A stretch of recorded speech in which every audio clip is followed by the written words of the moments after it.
Treino, enfoque, análise muscular dos exercícios. O que foi, cara? Saiu o treino, enfoque? Meu, cara, eu não senti. Tá louco. Podemos ir lá então?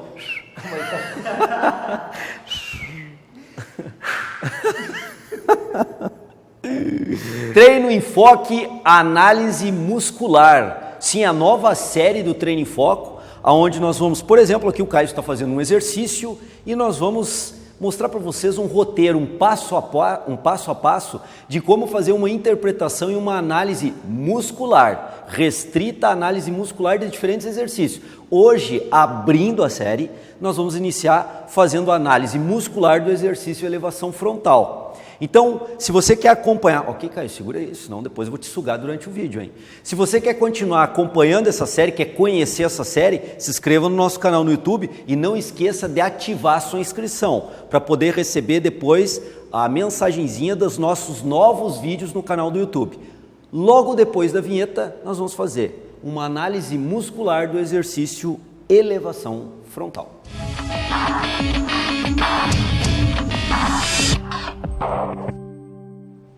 Bom, pessoal, como eu descrevi antes na vinheta, é uma série nova e o nosso objetivo é mostrar um passo a passo, criar uma estratégia.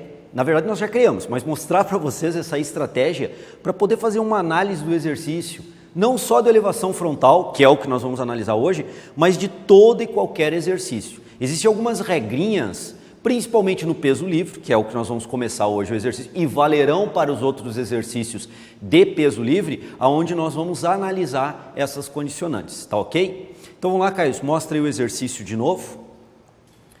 Bom, primeiro processo que nós temos que ter num exercício no TRP com peso livre, vai valer para todos os demais, é a estabilização corpórea. Então a gente pode ver que o Caio está mantendo as curvaturas anatômicas fisiológicas da coluna, está com uma semiflexão do joelho, um afastamento lateral dos pés para ter uma boa estabilização corporal. Então eu estou aqui tentando tirar ele da estabilização corporal e ele tem uma boa estabilização. Ok, Caio, relaxou um pouquinho aí. Para ele manter uma melhor estabilização corporal, claro que aqui ele tem uma boa estabilização látero-lateral, porque ele tem esse afastamento lateral dos pés e ele consegue ter uma boa estabilização com a contração muscular, ele estabiliza bem o corpo. Agora, se eu fizer cargas antero-posteriores, essa estabilização corporal do Caio já não é tão boa, né? Porque tu tens um afastamento lateral que te permite boa estabilização de lado, mas antero-posterior não. Se nós percebermos que o nosso cliente, ao executar o exercício, não está estabilizando bem o corpo e o problema da estabilização é com perda dessa estabilização antero-posterior, nós podemos fazer a alternativa de, além do afastamento lateral, Caio, jogar um antero-posterior também. Não precisa ser muito, pode ser menos. Isso. E aí vai estabilizar de novo e agora executa o exercício. Percebam que é uma outra variação de posicionamento de membro inferior, onde o Caio tem uma boa estabilização lateral e também tem uma boa estabilização agora antero-posterior, porque ele tem uma base de sustentação no solo que permite uma boa estabilização antero-posterior e uma boa estabilização lateral. Claro que eu estou fazendo cargas aqui para desestabilizar, para a câmera poder mostrar essa desestabilização. Ok, segurou. Então esse é o primeiro princípio que nós temos que ter no trabalho para uma análise muscular. A estabilização corporal. A base do TRP estabiliza e executa o exercício.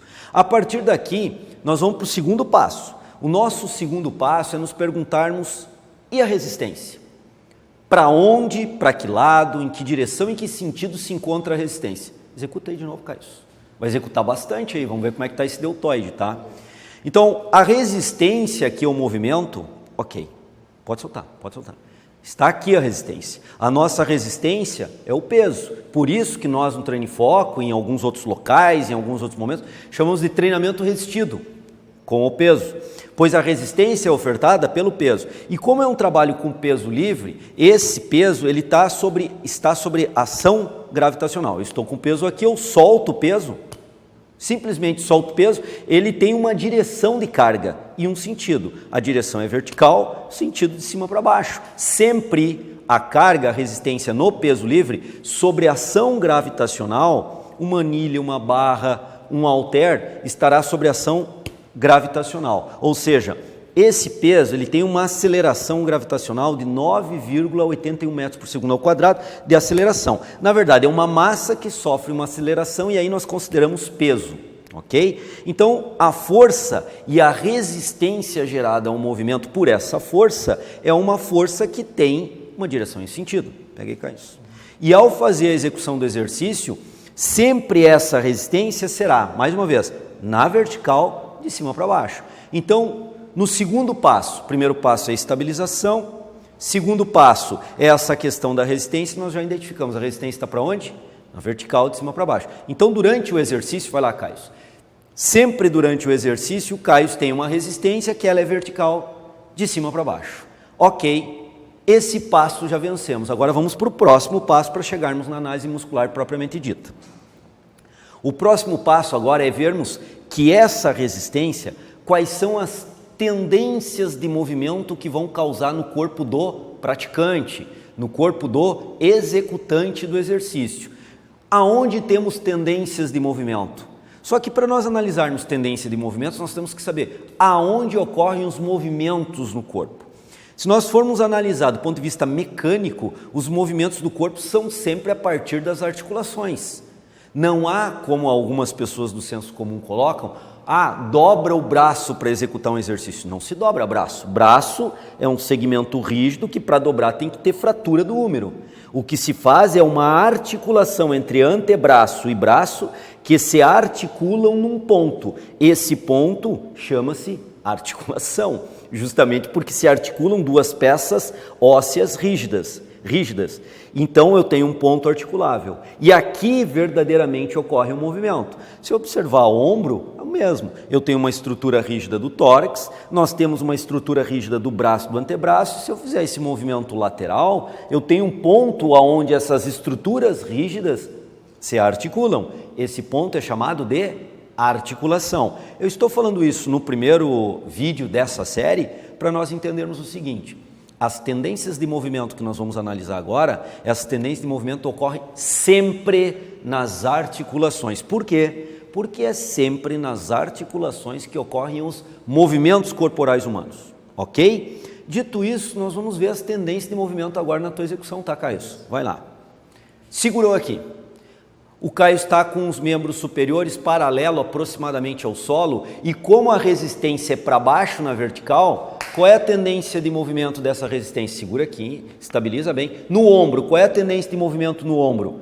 É fazer uma extensão do ombro. Vejam bem, o peso baixou, eleva de novo, elevou. O peso na vertical quer descer, descer, descer, descer.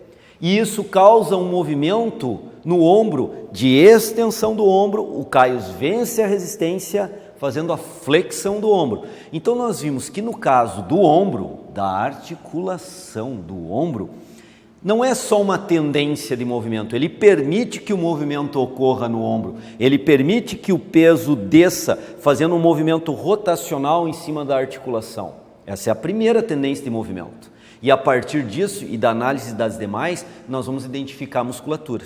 Bom, vamos ver se existem outras tendências de movimento que não vão ocorrer. Essa aqui é uma tendência de movimento que o Caio permitiu que ela ocorra. Será que existem outras tendências de movimento que o Caio não vai permitir que ocorra? Vamos interpretar. Vai lá, Caio, elevou. Agora nós vamos ver a tua coluna vertebral, tá? O peso quer descer. Perceba, vou pegar naquela outra câmera. O peso quer descer, o peso está descendo. Descendo, descendo, descendo, descendo. Percebam agora que o Caio não alterou o posicionamento glenumeral, mas ele alterou o posicionamento da coluna. A coluna fez uma flexão tóraco-lombar. Flexão tóraco-lombar. Volta, Caio.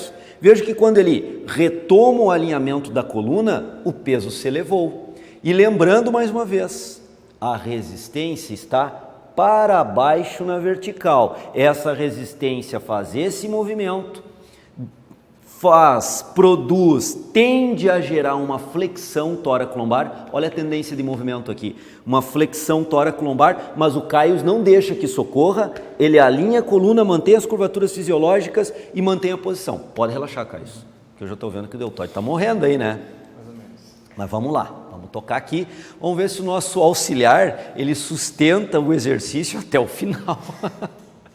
Então, olha só. Nós vimos que tem uma tendência de movimento glenumeral e o Caio permite que essa tendência glenumeral ocorra. Ombro, porque o exercício é, na verdade, com essa lógica. Mas existe uma outra tendência de movimento que ele bloqueia. Tu impedes que ocorra essa flexão da coluna vertebral. E a gravidade, através dos halteres, tende a fazer uma flexão tóraco-lombar da coluna vertebral. Vamos verificar se existe outra tendência de movimento ainda. Assume lá, isso, segura paralelo aproximadamente ao solo, isso. Agora nós vamos lá no quadril, tu vai estabilizar bem a tua coluna, não deixa ela mexer. Lembrando, de novo a resistência. Pessoal, vejam bem a resistência. Para baixo, para baixo, para baixo, para baixo, para baixo. Desceu. O Caio não alterou as curvaturas fisiológicas da coluna vertebral, mas ocorreu o quê? Ocorreu uma flexão do quadril. Volta, Caio. Extensão do quadril, o peso se elevou. A gravidade quer fazer o que com o peso mesmo? Qual é a lógica? Para baixo, para baixo, para baixo, para baixo, para baixo, ação gravitacional sobre o peso. O Caio bloqueou a tendência de movimento na coluna, bloqueou a tendência de movimento em glenomeral, mas permitiu o movimento no quadril. Volta, Caio. Relaxou. Pode soltar. Então vejam bem, nós estamos vendo aqui 3 tendências de movimento bem fortes ocorrendo.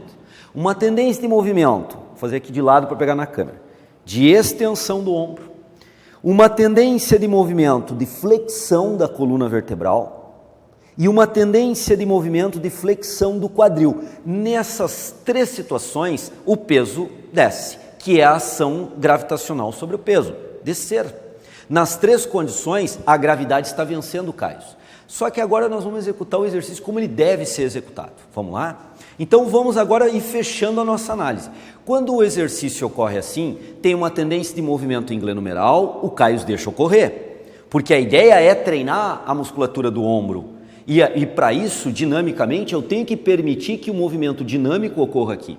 A tendência de movimento, segurou aí, Caio, da coluna vertebral, vamos lá, coluna vertebral, coluna vertebral, coluna vertebral. Essa tendência de movimento não pode ocorrer, não é essa a lógica do exercício, então tem que bloquear. Bloqueia esse movimento, essa tendência de movimento. E também existe a tendência de movimento no quadril, vai lá de novo, que tem que ser bloqueada, porque o exercício não é executado assim. Volta, Caio. Relaxou. Então, das 3 fortes tendências de movimento, 2 são bloqueadas, uma é permitido a atuação.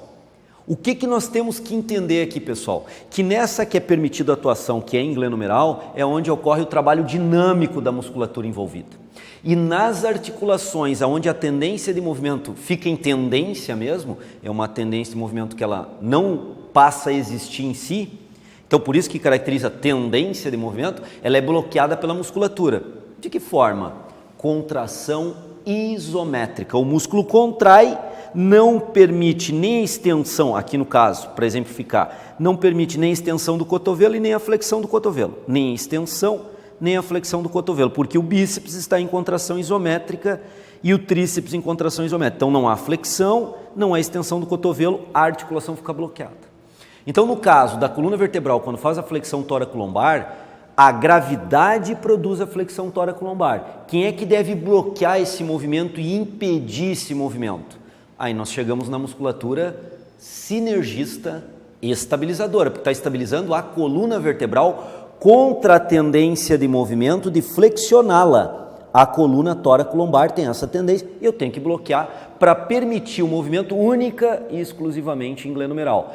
Eretores da coluna, como um todo, quadrado lombar, são extensores da coluna vertebral e atuarão isometricamente para impedir a flexão da coluna causada pela ação gravitacional da carga, da resistência do peso. O mesmo nós podemos interpretar para aquela tendência, leva o braço lá, Caio, no quadril agora, a tendência de flexionar o quadril. Quem está flexionando o quadril é o peso, nós já discutimos isso. Voltou. Voltar, pode baixar, é uma extensão do quadril. A gravidade tende a flexionar o quadril. O Caio deve bloquear essa tendência de movimento. Qual o músculo que atua nessa situação? São os músculos que estendem o teu quadril que vão ser acionados. De novo, isometricamente, bloqueando a tendência de flexionar, impedindo a flexão do quadril e mantendo o teu quadril alinhado. Aí nós vamos para a cinesiologia. Quais são os grupos musculares que são extensores clássicos do quadril? Glúteo máximo, claro que o médio é um pouco, mas classicamente os mais poderosos, mais fortes. Glúteo máximo, e o grupo isquiotibial, posterior de coxa. São classicamente extensores do quadril. Esse grupo muscular vai atuar, de novo, isometricamente, bloqueando essa tendência de movimento que é causada pela carga, pelo peso, pela resistência associada à gravidade. Então vejam bem, tentando agora organizar nossa ideia nesse primeiro vídeo dessa série. Nós estamos entendendo de uma forma mais detalhada e mais lógica, através das cargas mecânicas que estão ocorrendo aqui, qual é a musculatura envolvida. Das 3 que têm tendência de movimento, 2 são bloqueadas. E nós acabamos de identificar eretores da coluna, quadrado lombar, principalmente na coluna, evitando a flexão, e evitando a flexão do quadril, os extensores do quadril, glúteo máximo, bíceps femoral, semitendinoso, semimembranoso, como os posteriores de coxa, bloqueando e estabilizando. Olha lá o primeiro princípio, aquela minha primeira fala do vídeo de hoje, estabilizando o corpo. E o movimento daí ocorre aonde? Vai lá, Caio, execução correta, tá? E aí, bloqueando os movimentos de quadril e coluna, o Caio permite o movimento glenumeral de flexão e extensão. A flexão vence a gravidade, a extensão se permite vencer pela gravidade. A flexão vence a gravidade e a extensão se permite vencer pela gravidade. Segurou. E aí a gente sabe que flexores do ombro são deltoides, principalmente o deltoide anterior, um pouco da porção clavicular do peitoral maior e o córaco braquial também, que trabalha junto com o deltoide anterior. Então nós temos aí os músculos flexores do ombro, principalmente se o Caio fizer com uma pegada neutra, onde ele roda um pouquinho o húmero, né, uma rotação externa, faz lá um movimento. Aí fortemente deltoide anterior, córaco braquial e a porção clavicular do peitoral maior também fazendo esse movimento. Ok, Caio, relaxou. Esses músculos, deltoide anterior, córaco braquial e a porção clavicular do peitoral maior, são flexores do ombro. Se o Caio rodar esse ombro em rotação interna, porção medial vai atuar um pouquinho também no trabalho, vai ter uma atuação também mais significativa no trabalho. Se ele fizer a rotação externa e posicionar a mão em posição neutra, aí o deltoide anterior terá um trabalho mais forte. Mas vejam bem, os músculos atuando no ombro estão atuando dinamicamente. Os músculos atuando na coluna e no quadril estão atuando estaticamente. Sinergismo estabilizador e aqui trabalho dinâmico. Trabalho concêntrico quando encurta e vence a gravidade. Trabalho excêntrico quando freia a ação da gravidade. Vamos lá, Caio, para fechar hoje o vídeo? Pode ser assim. Flexão e extensão de ombro. Vence a gravidade, a flexão, se permite vencer pela gravidade a extensão. Vence a gravidade, freia a ação gravitacional, não deixa os pesos acelerarem. Fase concêntrica, freio excêntrico, fase excêntrica do movimento. Segurou, Caio? Por que eu estou chamando de freio excêntrico? Aqui um detalhe final do vídeo de hoje.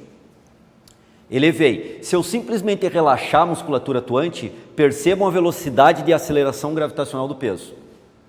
É isso que aconteceria se tu simplesmente relaxasse o movimento. Eu faço flexão do ombro e extensão do ombro. Flexão, extensão do ombro. Porque eu relaxei completamente a musculatura e o peso produz a extensão do ombro. Entretanto, não é assim que é a execução. A execução é flexão e um freio excêntrico durante a fase excêntrica. Por isso que eu chamo de freio excêntrico. Porque realmente o praticante ele está freando uma ação gravitacional que é acelerativa. Ele freia esse movimento. Pode segurar aí. Então, fechando agora, nós temos uma análise muscular completa do exercício. Obviamente, membros inferiores para estabilizar, tem um trabalho também de quadríceps, tríceps sural, mas é um trabalho mínimo exclusivamente para manter o indivíduo em pé nessas circunstâncias. Os grupos musculares que crescem a ação muscular é os que nós comentamos pela tendência de movimento causada pela sobrecarga, pela resistência, pelo peso, resistência com peso, treinamento resistido com peso. Não fadigou, né? Não. Pô, tá inteiro? Pô, tá inteiro. Então vejam bem, pessoal, esse é o primeiro vídeo, a primeira videoaula da série onde nós vamos fazer análise muscular dos exercícios, mas sempre seguindo essa regrinha que eu passei hoje.Esse passo a passo que eu passei hoje. Então esse passo a passo ele é fundamental para que nós consigamos fazer uma boa interpretação muscular, entender por que tal e tal músculo estão atuando no exercício. Então nos acompanhe nessa série, se você gostou, curte aí, nos dá uma força, divulga o nosso material, marca amigos também, dependendo de onde vocês estejam nos vendo nesse vídeo, ajude a divulgar esse material, que mais pessoas tenham acesso a essa estratégia de análise muscular do exercício. Se você gostou, ajude seus amigos também a entender e conhecer a estratégia. Se você está nos assistindo no YouTube, se inscreva no nosso canal e não esqueça de registrar, como é que chama lá, Jefferson? Ativar as notificações, para que você receba notificações dos nossos novos vídeos, não só dessa série, mas de todas as outras séries do Treino em Foco, tá ok? Então esse é a primeira videoaula dessa série. Espero que vocês tenham gostado. É uma videoaula, é uma série que nós vamos tentar trazer ela bastante informativa e trazendo essas regras que eu mostrei hoje com o Caio. Tá ok, pessoal? Tranquilo aí? Obrigado. Beleza. Então tá, um abraço, até semana que vem em mais uma videoaula da série Análise Muscular dos Exercícios. Grande abraço, pessoal. Até lá.